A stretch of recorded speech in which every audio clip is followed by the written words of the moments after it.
What's up everyone, welcome back to the shop. Today I got a piece of Damascus that we forged out a little while back. I'm going to make a knife out of it. So I'm going to fire up the forge and I'll see you over there.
Alright, so this is quite a bit longer than what I want for my knife. So I'm going to cut part of it off and then continue forging on with the blade.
Alright, so I got the tip kind of how I want it.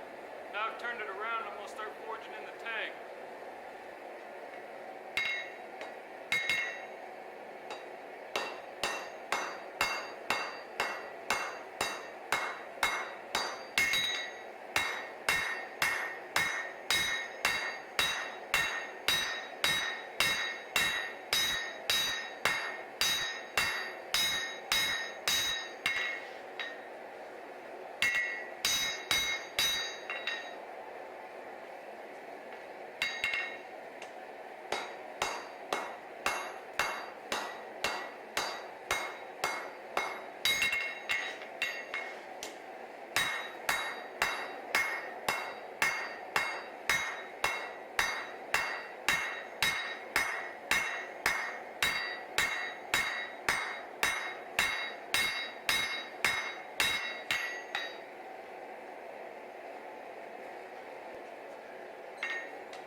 Alright, so now I've turned it back around. Now I switched over to my crossbeam hammer. I'm gonna start drawing out the bevels.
Alright, so now I'm gonna put this back in the forge and bring it up to temp, and then I'll turn the forge off and let the whole thing cool down together. Alright, so thanks for watching, everyone. In the next episode, we'll start grinding on this thing and get it ready for heat treat. So I'll see you there.